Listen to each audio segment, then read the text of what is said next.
Selamat datang kembali di Tony FS. Bismillah, Assalamualaikum. Om Ras mengisahkan, Tony FS membacakan. Di kesempatan kali ini, Kubaya Maut, sebuah kisah dari Om Ras, akan saya bacakan di sini. Tapi sebelum kita masuk ke selengkapnya, yuk kita doa dulu. A'udzu bikalimatillahit tammati min syarri ma khalaq. Bismillahirrahmanirrahim. Wa huwas samiul alim. Allahumma shalli ala sayyidina Muhammad sallallahu alaihi wasallam. Ini dia selengkapnya Kubaya Maut.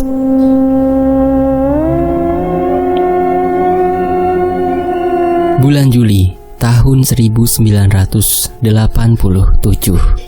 seorang gadis cantik sedang dirias oleh seseorang. Wajahnya yang sudah cantik semakin bertambah cantik ketika dirias sedemikian rupa oleh tukang rias pengantin tersebut. Masitah, gadis berusia 13 tahun itu akan segera ditatai akan atau disandingkan dengan seorang laki-laki berusia 30 tahun yang juga merupakan seorang juragan sawah yang sangat kaya di desa tersebut. Rengek Masitah pada seorang wanita berusia 30 tahunan yang baru saja masuk ke dalam kamar untuk melihat Masitah. Ulun lapar, rengek Masitah. Tanpa banyak bicara, ibunya Masitah langsung keluar dan berjalan ke dapur. Di sana, ia menyediakan sepiring nasi dan telur rebus untuk Masitah, lalu membawanya ke dalam kamar dan menyerahkan sepiring nasi dan telur rebus tersebut pada Masitah. Ayamnya mana, Ma? Tadi saat aku mandi, banyak sekali kulihat masakan-masakan yang enak-enak di dapur, ucap Masitah. Ish, dikasih telur rebus juga untung tak? Coba Mama dulu, hanya makan dengan garam, biar babat. Korset mungkin sebutan Indonesianya ya kalau babat. Biar babatmu itu tidak mengganggu pernafasanmu. Nanti kalau kau banyak makan, perutmu akan besar dan susah bernafas, ujar ibunya. Masitah yang memang masih anak-anak itu pun hanya bisa tertunduk dan menghela nafas. Lalu ia mulai menyuap nasi dan telur rebus yang tadi diberikan ibunya. Bunyi tabuhan gendang pun mulai terdengar. Sebentar lagi Masitah akan diarak dan akan ditatai akan atau disandingkan di pelaminan bersama juragan sawah. Namun baru saja akan keluar kamar, Masitah tiba-tiba terjatuh dan tak sadarkan diri. Awalnya orang-orang mengira Masitah hanya pingsan saja. Namun setelah dicek oleh tetua yang ada di rumah itu, kenyataan yang begitu sangat mengejutkan, Masitah sudah tak bernyawa. Acara yang awalnya meriah, kini seketika menjadi sunyi. Dan sebagian orang masih tak percaya dengan berita tersebut. Namun, apalah yang bisa kita lakukan jika Tuhan sudah berkehendak lain? Ayah dan ibu Masitah menangis terisak-isak di samping jasad anaknya. Nenek Iruh yang merupakan nenek kandung Masitah menyalahkan kedua orang tua Masitah yang terlalu bodoh mengambil keputusan setelah diiming-imingi oleh juragan sawah dengan uang dan harta agar mau menikahkan Masitah dengannya. Kubaya putih yang indah masih melekat di tubuh mungilnya Masitah. Dan saat kubaya itu dilepas, orang-orang yang tadinya akan membersihkan jasad itu dibuat kaget karena bagian perut dan punggung Masitah membiru. Jadi kubaya itu kalau di sini kebaya ya kalau di Jawa. Dan orang-orang pun mulai bertanya-tanya, ada apa dan kenapa? Namun tak ada satupun yang bisa menjawab. Begitu juga dengan orang tua Masitah. Apa mungkin karena babatnya terlalu ketat? Tanya seseorang. Orang-orang pun mengangguk dan mengiyakan. Kemungkinan penyebab biru-biru dan memar-memar di tubuh Masitah adalah bekas babat yang terlalu ketat. Singkatnya, proses memandikan jenazah pun dilakukan. Anehnya, saat disabun, kulit tubuh Masitah terkoyak dan tanggal. Kejadian demi kejadian yang sangat aneh pun dirasakan oleh satu persatu, dari yang memandikan hingga yang mengkafani. Darah segar mengalir dari bekas daging yang tanggal tadi. Dan pada saat akan dikafani, hidung Masitah yang akan disumpal dengan kapas itu pun tiba-tiba terasa bernafas. Akan tetapi, saat mereka semua mengeceknya satu persatu, tidak ada pergerakan ataupun hembusan nafas dari jasad Masita. Aneh, apakah matinya wajar? Atau ada sesuatu di balik ini semua? 3 hari setelah pemakaman, gangguan dan teror mulai dirasakan oleh si perias pengantin yang beberapa hari lalu sudah merias Masita. Setiap malam, bau busuk menyengat selalu tercium di sekitar rumahnya. Dan sering juga gangguan berupa pintu yang diketuk dari luar secara berulang-ulang kali. Namun saat pintu dibuka, tak nampak seorang pun yang berada di sana. Baju kubaya bekas dipakai oleh Masita itu pun bisa berpindah-pindah tempat. Yang awalnya diletakkan di dalam lemari, tiba-tiba saja tergantung di depan pintu kamar. Kubaya itu merupakan milik juragan sawah yang tak mau lagi mengurusnya setelah Masita meninggal dalam keadaan masih memakai kubaya. Karena terus-menerus mendapat teror dan gangguan-gangguan gaib, perias pengantin itu mulai menyadari penyebab itu semua adalah baju kubaya tersebut. Lalu tepat di hari ke-6, perias pengantin langsung menyerahkan kubaya yang pernah dipakai oleh Masita pada ibunya.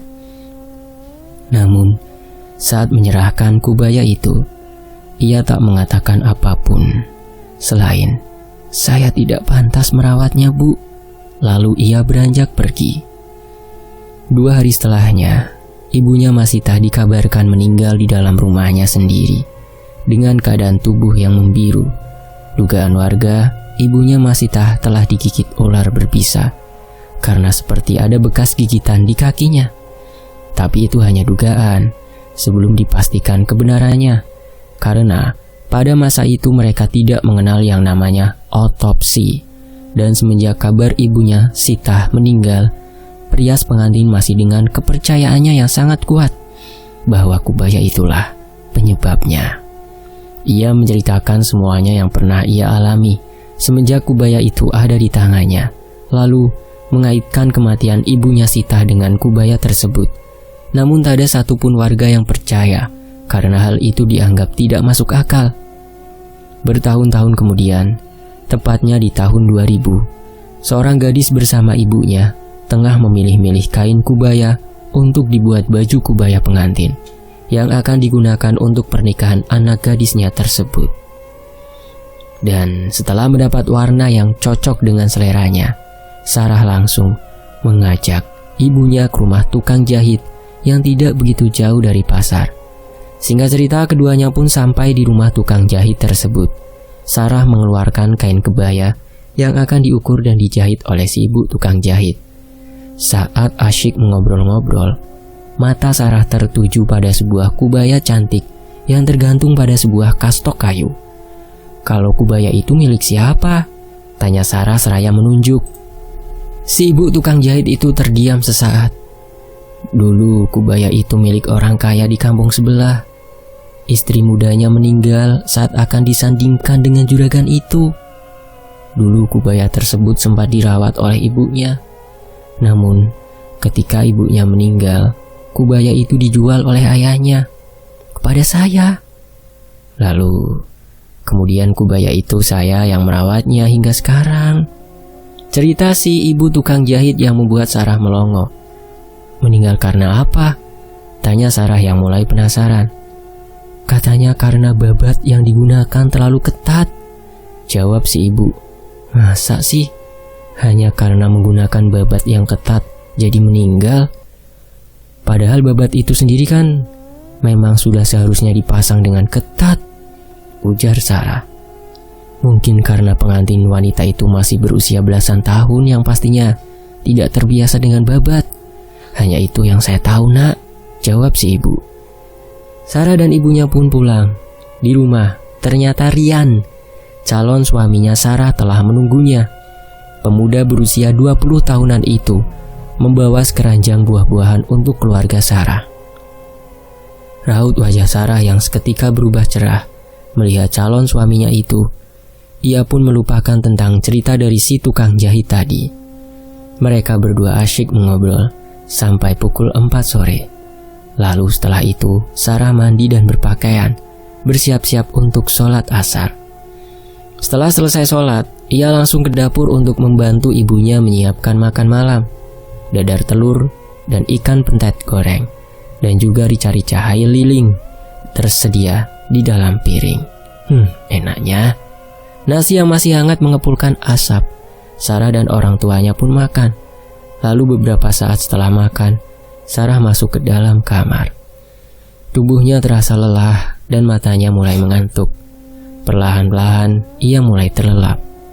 Di bawah sinar yang remang-remang, sesosok yang sangat mengerikan terlihat sedang memakan seseorang. Sarah yang melihat kejadian itu langsung berusaha lari. Namun kakinya terasa sangat berat. Dan saat ia berteriak, suaranya seperti keluar namun tertahan. Tiba-tiba saja, sosok makhluk itu mendekat ke arah Sarah berdiri. Makhluk itu memiliki mata putih dan wajah yang sangat buruk menyeramkan. Makhluk tersebut membuka mulutnya dan mengeluarkan lidahnya yang sangat panjang, lalu menjilati wajah serta leher Sarah. Lidahnya terasa kasar ketika menyentuh permukaan kulit mulus milik Sarah. Sarah, ada apa nak? Panggil ibunya berusaha membangunkan Sarah, yang saat itu matanya melotot ke atas dengan tatapan kosong, serta tubuhnya yang mengejang tak bergerak. Dari sudut matanya mengalir air matanya. Sarah! Tiba-tiba Sarah seperti tersentak. Ia langsung menarik nafas. Sarah baru saja tersadar dari mimpi buruknya. Aku, ucap Sarah langsung menangis tak mampu meneruskan perkataannya. Kamu ketindihan, ucap ibunya seraya memeluk Sarah. Ulun takut, Ma. Sarah dalam pelukan ibunya berkata. Dan sejak malam itu Sarah semakin sering ketindihan saat tidur. Dan ketindihan yang ia rasakan semakin dalam, semakin bertambah menyeramkan. Bahkan membuatnya takut untuk menutup matanya. Walau ia sudah ditemani oleh sang ibu untuk tidur. Alhasil, mata Sarah menjadi seperti mata panda dan juga bengkak di sekitar area bawah matanya. Pagi itu Sarah dengan ditemani ibunya berjalan ke rumah tukang jahit untuk mengambil pesanan jahitan baju kubaya pengantinnya. Sesampainya di rumah itu, rasa ketertarikan Sarah muncul secara tiba-tiba saat melihat baju kubaya bekas milik Masita dulu yang masih tergantung rapi di tempat semula ia melihatnya. Aku juga ingin kubaya itu, tunjuk Sarah. Tukang jahit itu terdiam. Ia memandangi wajah Sarah yang terlihat berbeda dengan yang beberapa waktu lalu mengantar jahitan kepadanya. Apa kau yakin? Tanya tukang jahit. Maksudku, kubaya itu kan sudah sangat lama. Tentu modelnya juga sudah tidak sebagus yang sekarang, sambungnya lagi. Aku mau itu, ujar Sarah kasar. Melihat ada hal yang janggal, si tukang jahit tersebut lantas tidak berani menolak permintaan Sarah dan langsung berjalan ke arah kubaya yang ditunjuk Sarah tergantung. Ia langsung melipat kubaya tersebut dan memasukkannya ke dalam kantong plastik hitam. Ini, baiklah kalau begitu, kami pamit pulang ya, terima kasih, ujar ibunya Sarah sembari tersenyum dan menyalami si tukang jahit. Juga tidak lupa menyelipkan uang pembayaran di tangan tukang jahit yang masih menatapi Sarah. Setelah beberapa langkah meninggalkan rumah tersebut, ibunya Sarah bertanya pelan. Memangnya kamu beneran suka dengan kubaya itu? Tanya ibunya Sarah. Aku juga tidak tahu, Ma. Kenapa aku menginginkan kubaya ini? Jawab Sarah. Seperti ada yang mengendalikan aku, Ma. Lanjutnya lagi. Mungkin itu hanya bawaan dari kamu yang kurang tidur, jawab lembut ibunya. Di ujung jalan ada sebuah bangunan kosong. Secara tidak sengaja, Sarah menengok ke dalam pagar, dan beberapa meter di baliknya, ia melihat seorang gadis kecil berwajah pucat tengah memandanginya. Gadis kecil tersebut mengenakan baju kubaya yang sama dengan yang Sarah beli di rumah tukang jahit. Ma, anak itu mempunyai kubaya yang sama dengan yang kubeli tadi, ujar Sarah seraya menunjuk ke dalam pagar. Mana, Sar? Tanya ibunya ikut mengintip ke dalam pagar. Itu, Ma, anak perempuan yang berdiri di situ. Tidak ada siapa-siapa, Sar. Mau cari siapa, Bu? Tanya seseorang yang kebetulan lewat di sana juga. Setelah menjelaskan sedikit dengan apa yang dilihat Sarah, orang yang tadi bertanya itu pun menjelaskan sesuatu yang mengejutkan. Itu bangunan kosong, Bu. Tidak ada siapa-siapa di sana. Tapi mungkin saja anak-anak di sekitaran sini bermain di sana, karena tempatnya cukup luas untuk bermain, kata orang tersebut. Tapi anak itu memakai kubaya, tidak seperti anak-anak yang bermain pada umumnya, sahut Sarah. Orang itu hanya tersenyum, lalu berpamitan untuk meneruskan perjalanannya.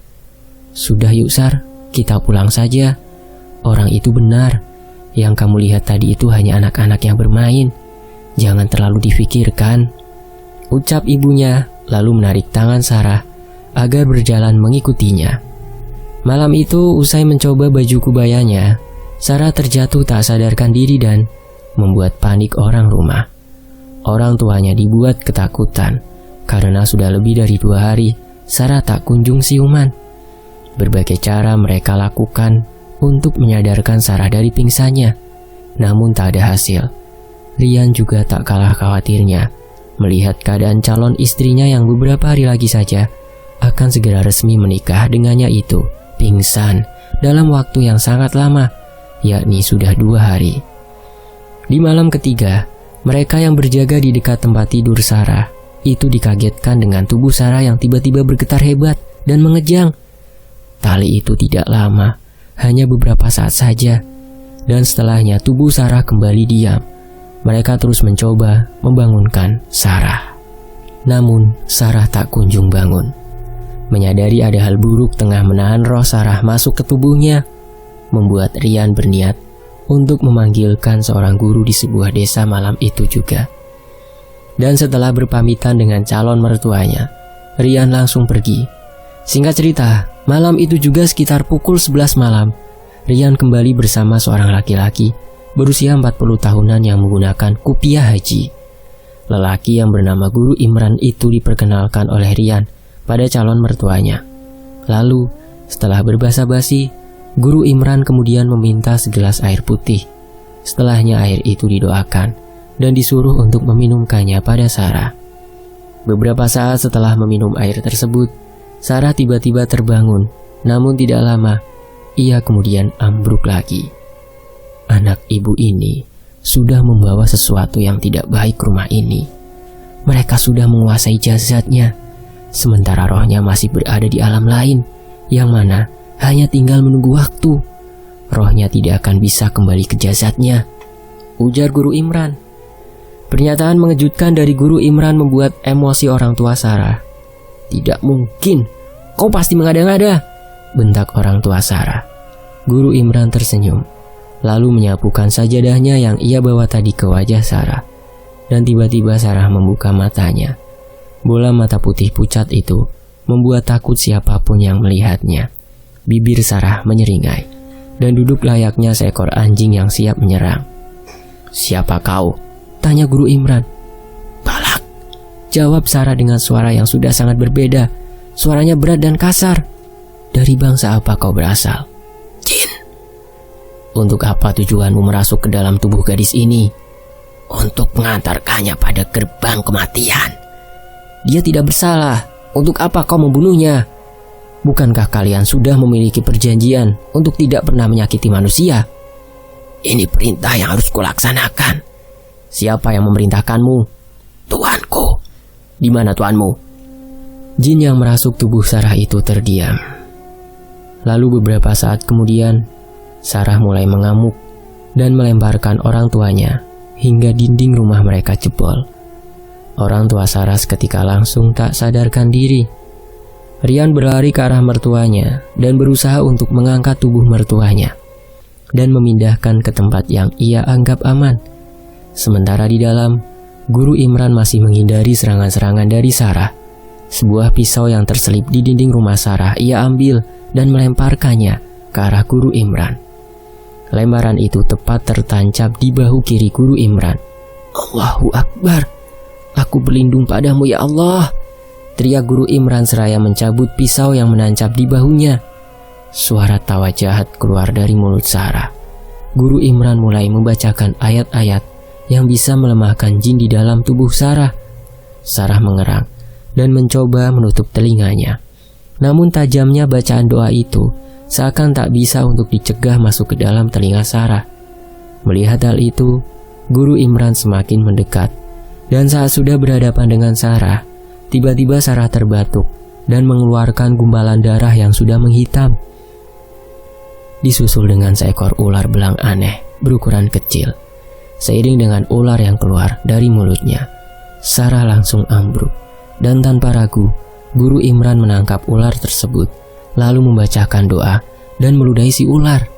Setelah itu Guru Imran nampak terkejut ketika melihat kepala ular yang ia tangkap.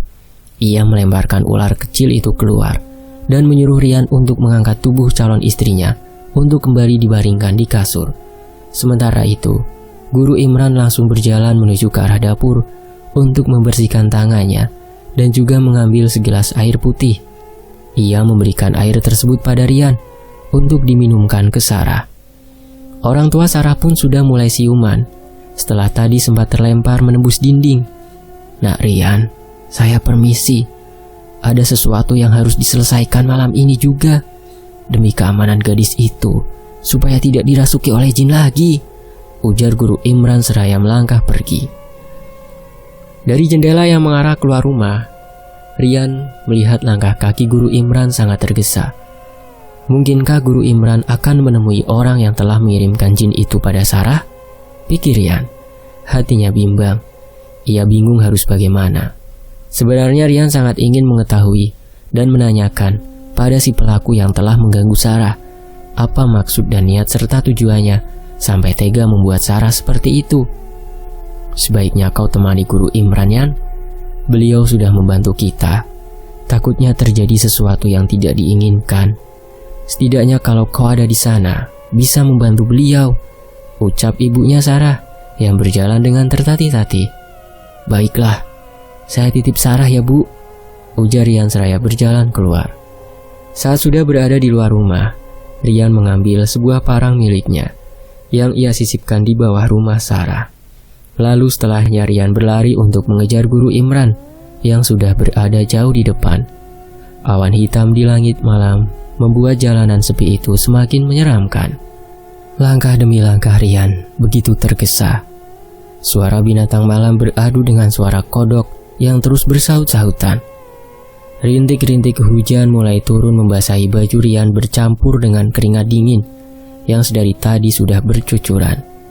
Tidak jauh di depannya nampak bayangan Guru Imran. Rian terus berusaha mengejarnya, hingga beberapa saat kemudian, ia melihat Guru Imran tengah berhadapan dengan seorang laki-laki yang tidak memakai baju dan memiliki sebilah parang panjang di tangannya.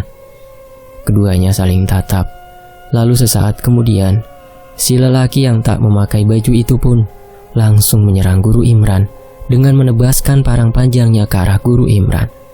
Namun untungnya, serangan itu berhasil beliau hindari.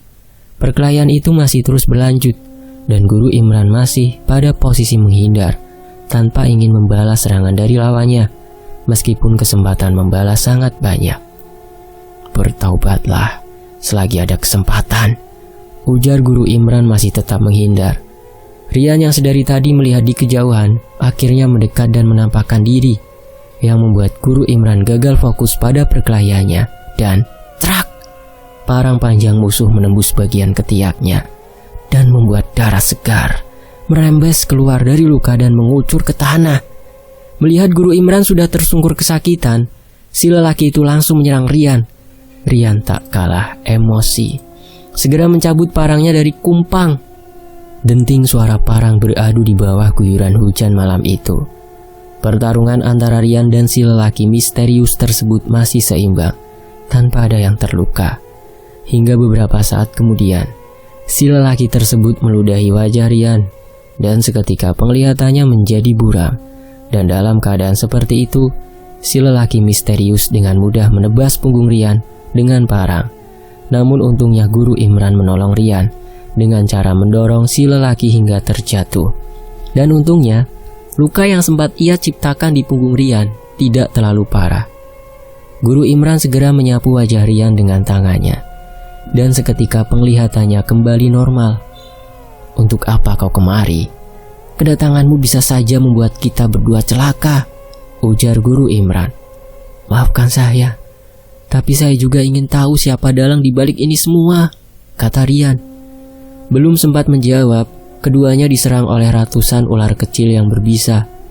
Guru Imran dengan perlahan duduk bersila dan mulai memanjatkan doa kepada Allah Subhanahu wa Ta'ala, lalu memukulkan sesuatu yang ada di saku bajunya ke tanah, dan hanya beberapa detik saja ular-ular itu lenyap entah kemana.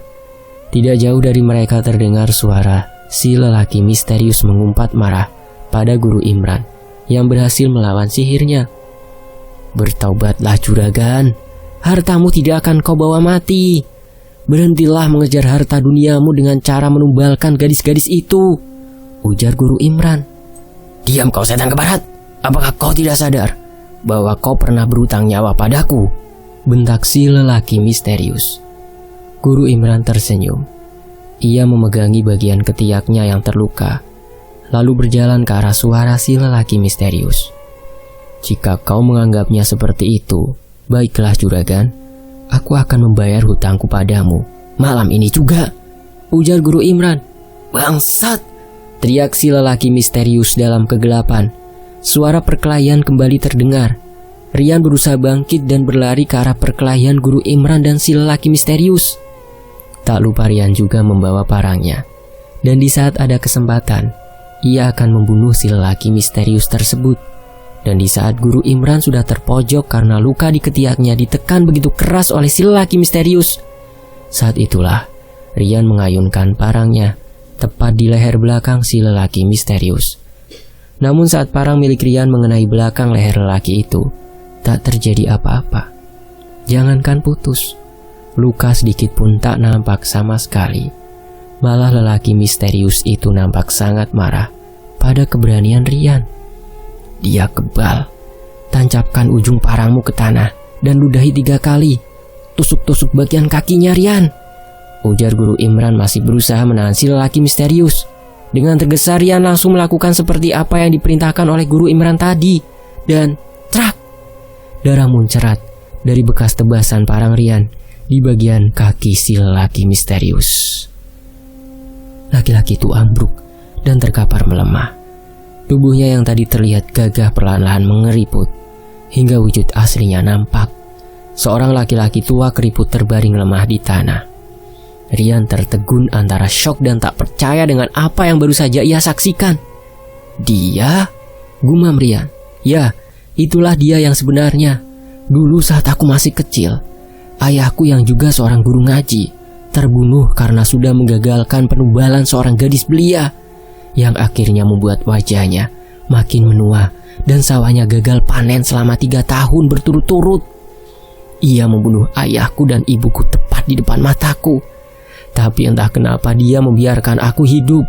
Sebenarnya tidak ada niat untuk ku balas dendam atas kematian orang tuaku, karena aku tahu itu tidak akan terjadi jika bukan kehendak dari Allah Subhanahu wa Ta'ala," ujar Guru Imran. "Lalu sekarang bagaimana? Kita akan disalahkan atas kematian orang ini," ujar Rian. "Kita urus jenazahnya dan akan kita makamkan dengan layak," jawab Guru Imran seraya terduduk dan terus memegangi ketiaknya yang terluka. Tak terasa azan subuh sudah berkumandang di kejauhan. Rian dan Guru Imran bersama-sama mengangkat jenazah si lelaki misterius untuk membawanya ke desa.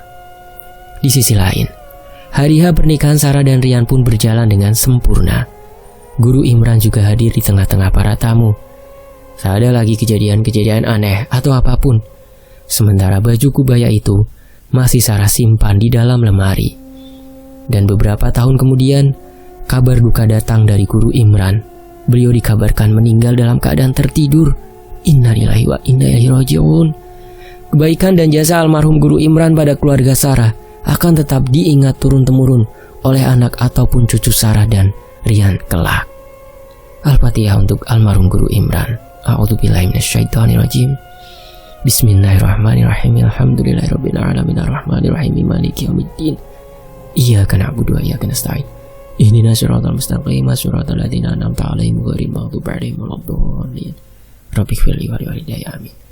Demikianlah kubaya maut, tumbal sang juragan yang penuh dengan tamak dan keserakahan demi kekayaan pribadi.